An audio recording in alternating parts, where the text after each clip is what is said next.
Welcome back to the Hero's Table. This is the fourth course and part 2 with LeeTheNomad.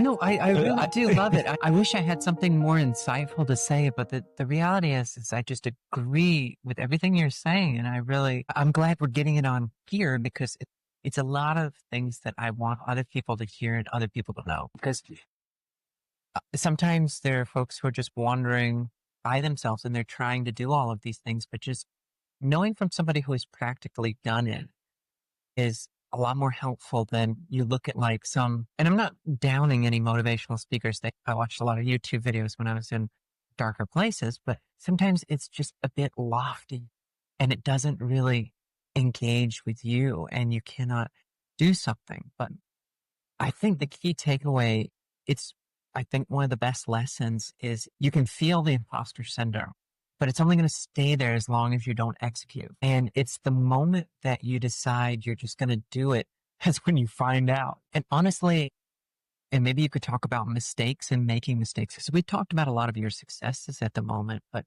I think too, your take and why I really like it is because you're a lot more of just do than you can figure out a lot of things. Because how are you going to do it without the data? You don't get the data until you do the thing you call until something has occurred. And I think that's when you can crunch those numbers and figure it out. So I like that for challenging the imposter syndrome. It's just doing it because I think I wasted a lot of my life overthinking things and over worrying about what is this person going to think? What is that person going to think? Just even in this last year, I just said, I'm done with it. Like I'm done doing that. People can think I'm the most embarrassing person in my videos or whatever it is. I don't care. I don't care anymore. I really don't, because how am I going to know if there's an audience out there for it if I'm worried about the audience who is not going to be coming to my shows? You get what I mean? That's the art of not giving a shit. See, there we go. I did it. Don't give a shit. Just do it.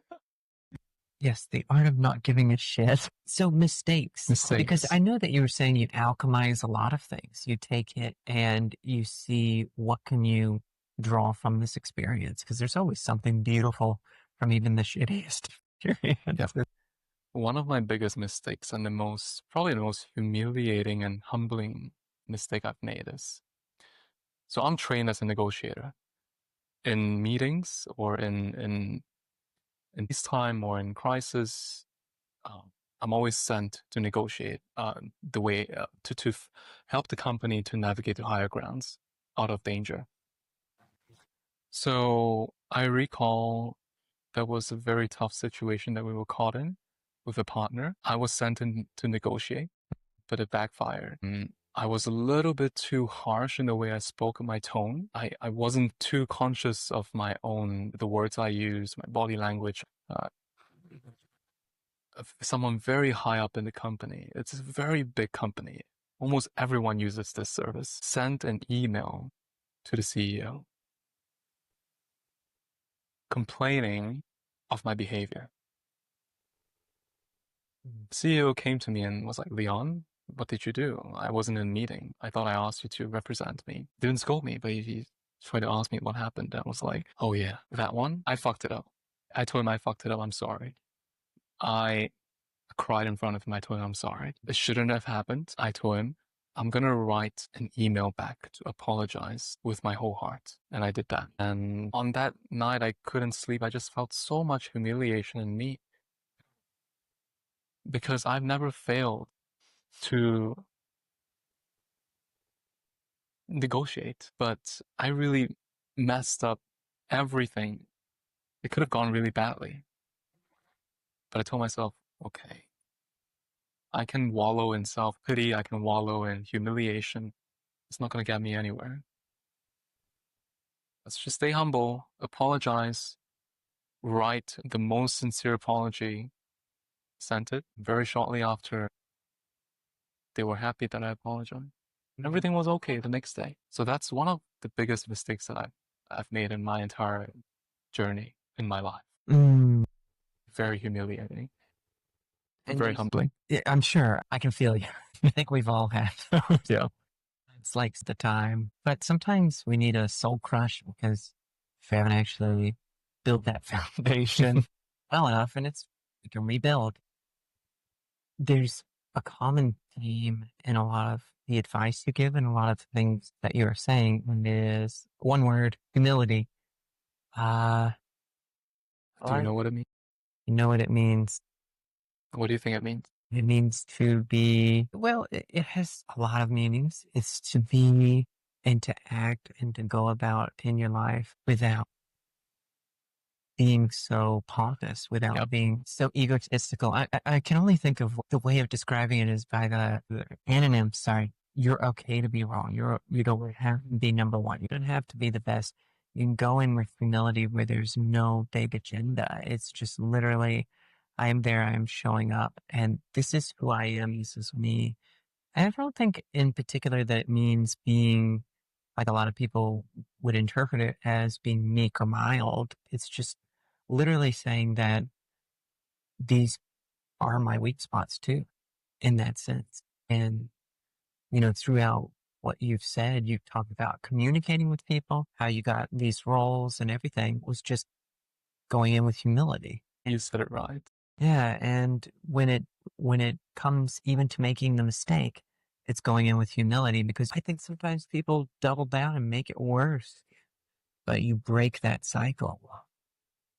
Break protocol and expectation. Trojan horse, breaking expectations, breaking protocol. I want to give an analogy. I want to hear the analogy.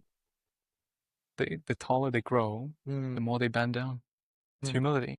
Humility, I mean, you've explained it really well, but humility for me is, a lot of people think it's the intentional act of positioning yourself lower than everyone, but that's wrong.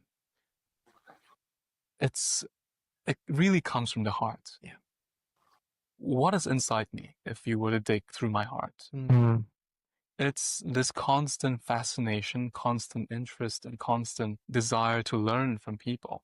No matter how successful they are, no matter how much they fail, even if someone is boring, they have a story to tell. Even if someone is ignorant, someone is being nasty and toxic to you, can you be humble in those kind of environments? I've gotten so many hate comments on my TikTok videos. I don't feel bad. I'm humble. I go in with the approach of humility. I know that the reason why that person made such a toxic comment is because he or she is suffering. That is humility. This understanding within your heart, that's what makes you on the same level or lower than everyone else. Yeah. You're just humbled by everything. Yeah. It's knowing that you don't know everything. Even a beggar on the street can teach me something. Something about life. Sure. I like your definition of humility. No, because there really is this misconception that humility is like, oh, I need to kowtow. And I don't think it is. It's this understanding that you're not everything and you're not and you don't have to be. And yeah, the hate comments, you gotta ignore them. You know what the 3 most difficult words are in the English language? Or just any language? I was wrong. And I'm sorry. I am sorry. I am sorry I was wrong. Yeah, they are. It takes a lot for someone. It takes a lot of humility to say that. But I've learned to just say sorry if I mistake. It's so much easier than holding on to it. It also goes into the concept of just when you don't forgive somebody or something like that. I feel that when you are not willing to say sorry for a true mistake and honest mistake you have done, it's the same as you being unwilling to forgive yourself. Because if you could just forgive yourself and be like, I'm human. It's what more? You can just go and put it before this person, because once you've done that and you come and humbly and honestly give that apology, it's up to them what they do with it. You are already free. You have freed yourself. You can go get an ice cream, like you're okay. I don't want to throw a blanket statement, because I think American culture has this issue too, but in Asian culture too, just the saying of sorry, because there's this idea of face. And I think that if there wasn't so much of that, especially on the higher levels too, where you see these CEOs, or not even CEOs, company owners, who can just admit, like, I made a mistake, sorry. No matter what where you are in life, I think it would make for a better society and probably help those people a lot too, because then they don't have to hold on to that. John, I want to bring you to the first question you asked me. Yes. You asked me to introduce myself. What was my first answer to you? I'm just a human. Yes. I find that question, please introduce yourself, to be the toughest question to answer. Because I can always put on a mask. I can always put on a status. I can always introduce you from the angle of, I've done this, I've done that. But I went in first with, I'm a human who just lived many different lives. So I don't know why I'm saying this. It's just, I am just a human. I don't know how else to put it. I am not a C-level. I am not a smart, brilliant guy. I don't define myself that way. I don't define myself as, oh, this guy who got a scholarship, this guy who got straight A's. No, all these don't matter to me. I'm just a human living my life. That's it. And I think it was the best first answer that you could have given. But then, if I'm a human, I can be anything that I want to be. Sure. Right? It's unlimited for me from then on, because I'm not holding on to a status. I'm not holding on to my ego. If I want to do this, I can do it. If I want to do that, I can do that. Because I'm water. Flexible and flowing. Yeah. Yeah, But it takes someone a lot of humility to not introduce themselves with their title and their position. Correct. Yeah. It takes a lot, and I'm going to be stealing that I'm a human from now on. But the odd thing is, and it's more of a recent thing that people have started recognizing me. And there's been this thing that has occurred, and people will introduce me as like, oh, he's this guy, he's that guy. And it's odd to me because even when I'm working a job, even when people would ask me, what do you do, or who are you, or, I just find that it's like, I do this stuff now in my life, but it just doesn't stick to me. You get what I mean? Like you may meet me in a year's time and I'm just unclogging toilets. Like that's what I'm doing right now. And but I think being human is just a better way of answering it, a better way of saying it, because I'm just experiencing and living that life. And the way you answer from there on, it's unlimited. True. And say, I'm living my best life. I'm living a very happy life. I'm happy doing this. I'm happy writing books. I'm happy doing podcasts. I'm happy uploading all sorts of random videos onto my TikTok or Instagram. Yeah, exactly. It makes for a better conversation. It makes for a much better conversation, without a doubt. Yeah. Without a doubt. So I'm going to be using that from now. Yeah. Tell me about yourself, John. I'm a human. I'm just speaking not from knowledge. It's just experiences. I know. I think that's the best sort of thing. Okay. You're speaking from lived experience. That's the perfect segue then. Because what are your thoughts then on education? In particular, what are your thoughts on education of like higher education, but then in general, like what could education actually be teaching? First of all, I think there is still value in formal education. One needs to learn how to speak, how to write, how to express themselves. One also needs to learn how to interact with other humans in social settings. And I think schools are the perfect environment for that. But higher education, that's where things get a little bit iffy, because I think we're in a very, very turbulent and a very rapidly evolving world. The future is going to look very, very different from how it is today. I don't know how it's going to look like, but whatever the higher education is teaching us will probably be irrelevant. I'm just talking about knowledge. It will probably be irrelevant in 5-10 years' time. Because education as a whole is designed for the industrial era. And with artificial intelligence, and I was in the AI, my company in the past, before I left, was developing AI agents to replace marketers, to replace people. I saw firsthand how scary it is. As much as, people in power, the ministers and policymakers say, leverage AI, find new jobs. The reality is, I think big majority of jobs are going to be eliminated in the future. So what's going to be important in the future? It's human-to-human interaction. It's insights, not knowledge. I can just prompt GPT or Gemini for the knowledge. what they can't offer is wisdom and insights. Yeah. Because wisdom and insights can only be delivered from one person to another. So what's going to be valuable in the future? It's this in-person interaction. That's why I said education is still important. You gotta either go through a formal education or self-educate yourself. Read books, meet people, talk to people, learn how humans think, learn how human psychology works.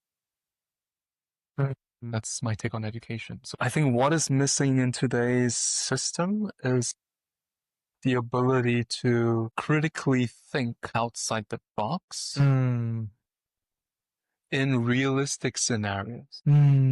Okay. A lot of the critical thinking in school are in boxed environments. It's not applicable to real life. I know because I was in that system. And communication skills as well.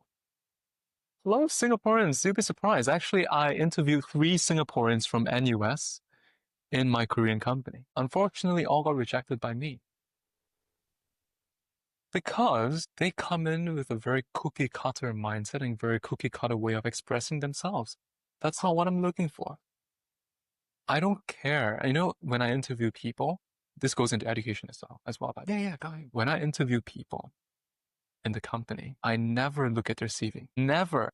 I do not even ask HR for their CV. I just ask HR, what time, who, male, female, and what role is this? Okay, I'll go in. Blank slate, I give everyone a clean slate to tell me. And the first question I'll ask is, I would tell them, I haven't read your CV. I want you to tell me what I can never find on your CV.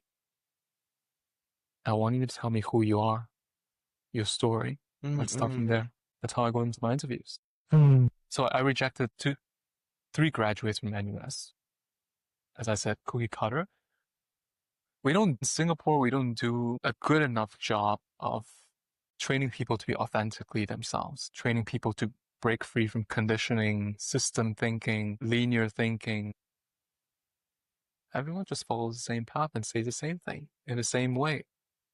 That's not what I need. So you'd be surprised.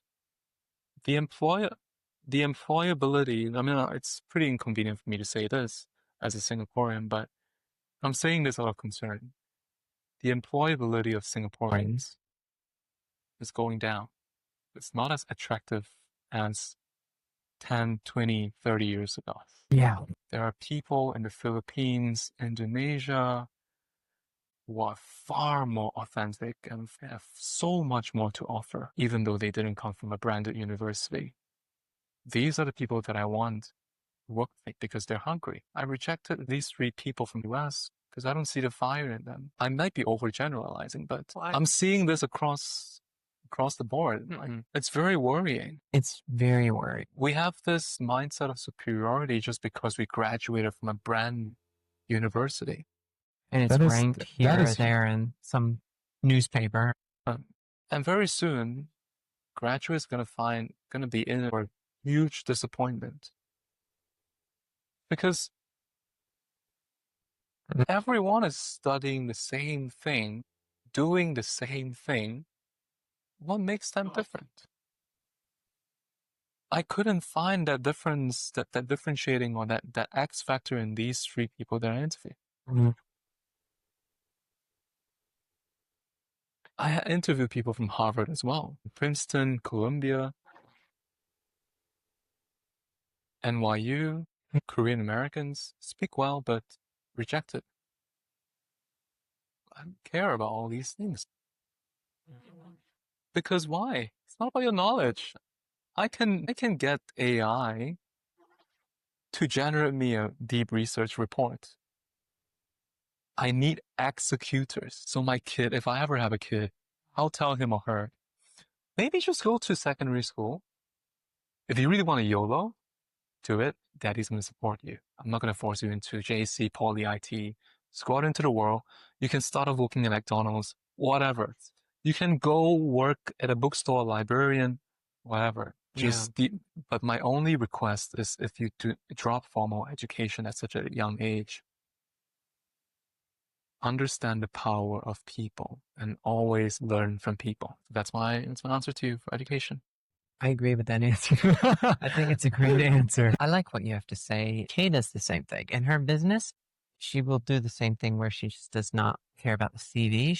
She actually prefers if somebody does not come from a college background because she gets better people who work for her, and they can be from anywhere. Yeah, and I think the Harvard thing and everything, It's values too. it has its values. You know what you're doing. But you have to know how to use it and utilize it, because I think these Harvards, Oxfords, the NUS, it's a place where you get your foot in the door, and it's also a social networking place too. You don't know who you're going to meet in these areas.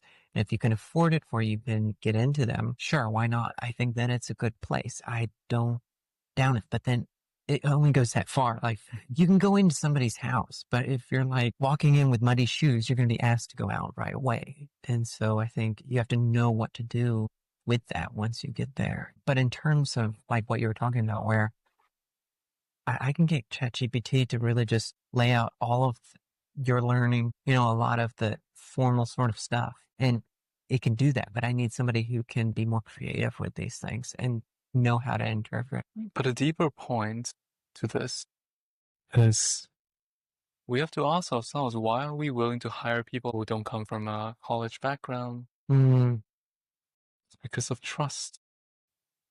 We trust their hunger. We trust their humility. That brings someone further. These two things, hunger and humility. Good point. So, you're human. Be a You're human. Yeah. Not just a college degree. Yeah. No, but that's How great. did I get so far in life? Because I've learned it's all about trust. But where do you get the trust? Humility. I'm going to keep that one with me. Why did your founder entrust you with the position of the creative director? Why did he dump everything to you and just eat out? Because I was Because he hungry. trusts you and you're hungry. Yeah. Yeah. But more importantly, he trusted you. Yeah, absolutely. Trust is underrated. People think it's your ability, your competency. I never relied on HR, actually. All these assessment, peer reviews, they're all really just BS. At the end of it, in boardroom meetings, we're just asking each other, CEO and I, can we trust this person to do this? It's all human. It's not numbers. It's not quantitative. It's the feeling.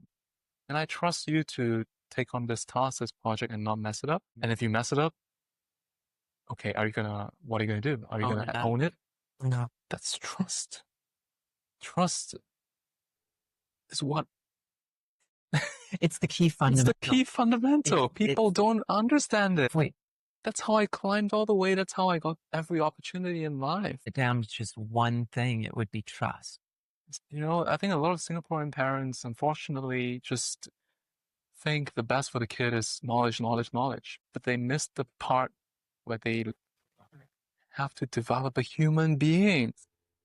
Yeah, I know. Humans, Me, where is the humanity? I'm a parent, and I've been around plenty of other parents, and I've seen other kids, and it's the thing that worries me the most is I will see parents who think that their kids are fine as long as they got these marks, they did this, they went to tuition, all of these things. And I'm not downing these things. I'm not saying that they don't have their place, because they do. But then they won't spend time with their kids. They'll go on vacations without their kids. They'll just leave their kids to be raised by somebody else, to be on electronics all the time. It's just like, literally, you just come to me and tell me, what are the reports? Okay, great. Have a good one. And I'm not totally knocking it, because I know that there are some parents who, in order to make their lives work, are in this position where they're working all the time, both parents, all of this. Yep. And that's a very different situation. But those that do have the ability and have the chance to do stuff, I've seen this.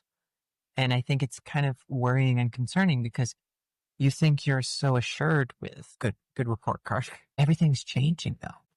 So one thing you said is the other parents would define their kids as being fine, right? And good. Fine at what cost? You're book smart, but are you street smart? Right. You're a good chaser, but are you a good liver? Yeah, right? It's true. Yeah. That's a good At point. what cost? At what cost? At what cost? So, speaking on relationships, recently there was you did that post about the La Pasa date and things like that. So what are your thoughts and ideas on relationships, dating, even what do you look for in a partner? Okay. So I have this belief that the moment you try to date someone, you lose that authenticity. So I always go into dates not thinking it's a date. I just meet the person as they are, as a human being. And I don't care what you're wearing. I don't care where we are at. I care about the conversation. I care about the way you express yourself. I care about your feelings. I care about your story. We can have a date just sitting, I don't know, On those mushrooms over there. whatever, on one of those mushrooms over there. The best dates I've ever had in my life were not in fancy restaurants. Not when I wore nice clothes. Yeah. It was in most simple places, a park, bench, a picnic. And I always like to ask this question, what's crazy about you? No, that's good. Yeah, I don't ask, tell me about yourself, please introduce yourself. Oh, there's run-of-the-mill dating questions. I like to go in with like unexpected things like, Yeah. what's crazy about you? I'll tell you what's crazy about me. Sure. I'll tell you what's toxic about me. Okay. Tell you what my weakness is. That's good. Yeah, let's just go in with honesty. Right. Right? And see, like, a lot of my friends who will go on dates always tell me stories. And I'm like, what kind of questions are you guys asking each other? Are you guys seeing each other as real people, or are you guys seeing each other with mask on? Dates should be mask off. So I go into dates not wanting to please someone. I'm not a people pleaser. I will give you my true authentic self. If you like it, great. If you don't like it, thank you, next. I think. And sorry, one last point. Yeah, go ahead. On dating, I feel like in Singapore it's so rushed. It's rushed. People date and they settle down. Whoa. Oh, have you tried living together with each other? Like, you only live with each other over the weekends? Battery. That's not enough. That's not living. You gotta co-live together, go through shit together before you decide to marry someone. And I feel like the whole system in Singapore is just designed to penalize you to settle down fast. And that's why we're seeing such a high rate of divorce where couples going into BTO and then breaking the entire BTO. And I just feel so bad and so sad for them. I do too. But I don't know what the solution to this is. Like, just the policies itself don't allow you to have time to breathe. You just always feel like you're in a rush to date, in a rush to settle down. And also people rush to settle down because, again, as we talked about parenting and education, good grades, rushing, chasing, at what cost? A lot of people grow up having a huge lack within them. Lack of self-love, lack of direction, and so they seek for home in other people. That's where the real trouble starts in dating and relationships. The moment you seek for home in someone and you're not home within yourself, the relationship is not going to sustain. It's going to turn toxic at some point in time. And I see this in so many marriages and relationships in Singapore. I don't know what the solution here is, but my advice to everyone is when it comes to dating, make sure you're at home within yourself. Make sure you have so much love within yourself. Don't go into a relationship out of desperation, out of the need to be loved. You need to love yourself first. I'm saying this because that was me. I messed up a lot in my previous relationships because I didn't come from a place of abundance. I came from a place of need and lack. I always seek for home in others. And although I had long-term relationships and we lived together every day, there were some moments of sweetness, but there were some moments where I really messed up because I was so reliant on them for everything. So speaking this out of lived experiences, not out of like, I'm a dating coach or whatnot. Please work on yourself before, I mean, you can continue dating, but know that at some point in time, if you do not work on yourself and be home within yourself, something is gonna set fire to the relationship. So that's my answer for dating. I think it's a brilliant answer. I wish more people who were not married or just dating in general had this mindset, and my friends too, that I wish that there was more understanding of what dating partnerships, what you're getting into is all about, because I think it's a very superficial thing. Like you're talking about even the things that people are rushing toward. It's like you're rushing towards your kid having certain grades, or you're rushing toward getting a home that you don't even have yet, all of these things. And ultimately I can understand the pressures because, there were some of those pressures for us too. I think it needs to be taken and it needs to be approached exactly as you said. You got to be at home in yourself. You have to be sure of who you are. And two, you need to let them be a human being, because you're going to be a human being going into this. But I think as well, it's like, I don't care where you are right now. I don't care where you've come from, all of these things. Why is that important? Because I care where we're going. Where are we going to go together? And it wasn't until I met my wife that I finally felt like I saw a future, because I had done like you, where I had long-term relationships, even lived, but it only went so far. I could only see so far. But when I met her in particular, because I guess I was at a good place too, there was finally just this like peeling back of my third eye of something.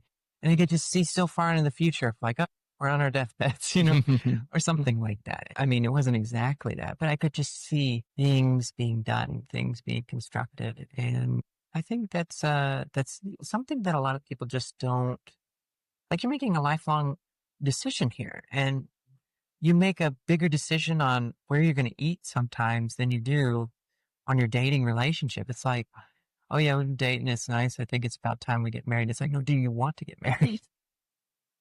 So yeah, I appreciate your answer. So what is your take then, since we're talking about relationships, there's this, and I don't think it's a new idea, but it's becoming more on the forefront of like masculine and feminine energies and how we all embody each and things like that. And so I don't even know if you'd like to discuss how you think it plays out in a relationship or just even in yourself. I think the moment you veer too much to the extreme of masculinity or femininity, that's where the danger starts. Mm. So for me, I try to stay balanced. Mm. Not 50-50. I would say like I am 60% feminine, 40% masculine, and I'm okay with that. If people think that I am girly, so be it. At least I'm just happy with the way I am. I don't care what you think. I don't have to be all muscled up. I don't have to appreciate soccer, basketball. I don't have to drink beer. I actually enjoy just sitting down, quiet, enjoying my coffee, things that ladies would prefer, going to cafes. Uh, you won't find me ever at a bar or a pub. You won't find me there. And my closest group of people are mostly females. And there's so much beauty in that, right? Like if you're able to hold both sides of masculinity and femininity, I wouldn't say power, but there's a Power's the right word. there's a lot of power in that, because I can be soft, but when it comes to making decisions, I can be very firm. So for me, it just depends on the situation. I can bring out my masculine side, I can bring out my feminine side. I'm gonna reject all ideas of like, I gotta be masculine, I gotta be feminine. No, just be in the middle.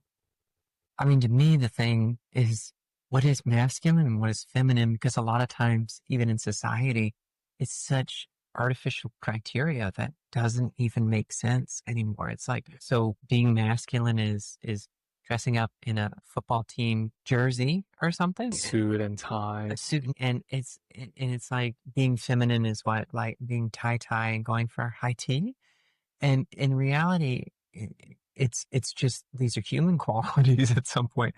And I think I take more of a stand on it now after being a dad for 11 years, because, you hear these things, people saying, my son, oh, that's a girl thing. I'm like, he's literally just playing toys. Like what girl thing? You have just prescribed some sort of social so construct. That's the word. Yep. Societal construct. it may not actually mean anything. And when we talk too about the masculine and feminine, you know, sometimes we think it's like the softness is feminine. I think the feminine has definitely that intuitive ability. And it certainly has that, if you read tarot cards, even Queen of Cups is a feminine energy, and it's the water, the flowing, very soft. But a tsunami can be really tough, and so That's right. it's how it it's how you utilize those powers and the way in which they manifest too. Yeah, because women give birth to children, and that's considered a very painful thing. So there's that toughness too in the feminine aspect. And one thing that I saw recently as well was that boys and men are naturally more sensitive when they're younger, and they're sensitive beings, but a lot of that is just kind of eradicated from us or beaten out of us because it's not considered what makes other people comfortable. So, yeah. And I think it's also telling if you have a lot of female friends because, for a man to have female friends, a lot of times it means something like, you've been validated as something authentic, Safe. safe. Yeah, you're not, I was going to say not a creep, but I didn't know if I wanted to say it on the podcast, but I don't mind saying it. But you're safe. And so how does that play out for you in terms of dating even?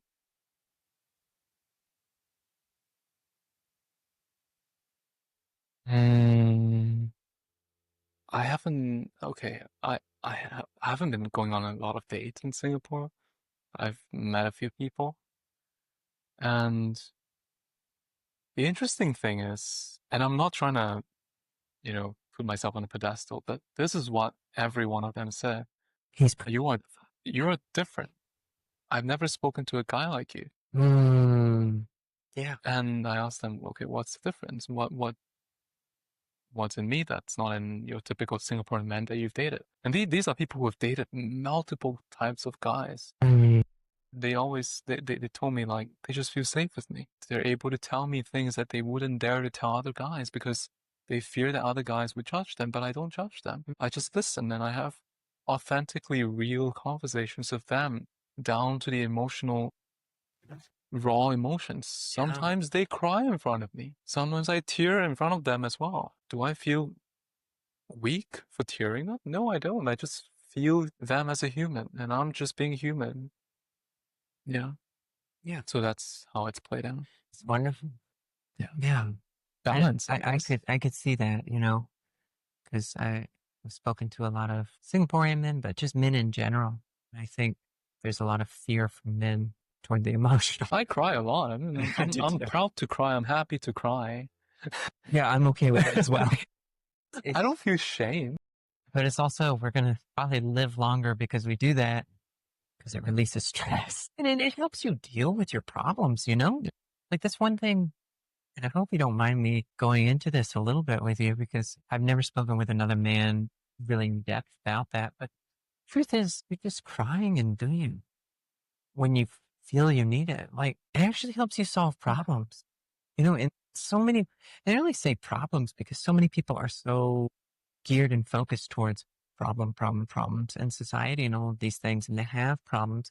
It's like, well, if you just get in touch with that emotional aspect, it's like you break down emotionally in a sense, but then after that, it's like the dust clears and you see things a little more clearly. Either the situation that you're fretting is not as good as you think it is, or it's you missed some very key detail that it's like, oh, I could be doing that. So I don't know if that has been something that's played out in your own success in life. For sure. Always. It's always okay. That's good to know. So I guess my next question then would be, do you have any sort of spiritual beliefs in general, any sort of take on world life, what this is all about, or something that guides you? Have you watched the movie Life of Pi? No. Okay, but Sorry. basically it's this kid who grew up in all sorts of religions. So, to answer your question on spirituality, The short answer is yes, I'm spiritual. How did I get there? Not by chance. So I grew up as a Buddhist. Okay. Actually, a very interesting story I'm going to share on my TikTok is I almost became a monk at 14 years old. That's interesting. Almost became a monk at 14 years old. Okay. I was actually living in a temple for 3 months, shave, do all the routines. And so I realized that it's a lot of superstition. I subscribe to Buddhism as a philosophy. I still carry a lot of the philosophies with me today. But I don't subscribe to the idea that you gotta pray to this God or this Buddha Figurehead. figurine.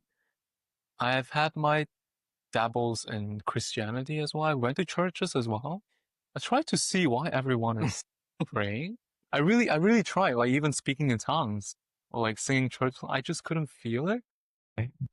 Recently, I've landed on spirituality because I feel like it gives power back to me instead of me submitting power to a higher authority. But do I believe in crystals? Do I believe in tarot cards, fortune telling, astrology? No.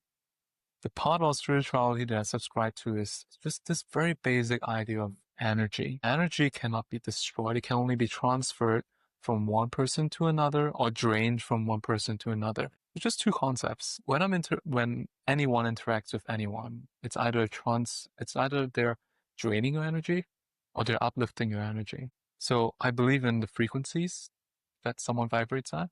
At the lowest, it's like depression. At the lowest, it's like dejection and negativity. At the highest, guess what's the highest?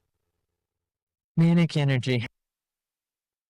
The highest is not love. The highest is authenticity. The ability to be yourself, be fearlessly yourself. That kind of energy is unstoppable. You could stand in any room. People can feel your presence. That's why people are attracted to kids. Because they're authentic, right? They got no shame. Yeah, they got no shame. Below authenticity, maybe I think it's love. And then below love, it's probably peace and calm. So I believe in all these energy levels. That's good. And the higher you vibrate, the more you attract. Yeah. The lower you vibrate, the more you repel, or the more negative people you attract towards yourself. So that's the aspect of spirituality that I believe in. Do I believe there is a God? Maybe God is not the right word, but like, I just believe there is something out there that, okay, I've been put on into all these suffering. I've walked all these different paths. It's leading to something. And whether is that my own control or is it something bigger than that? I don't know yet.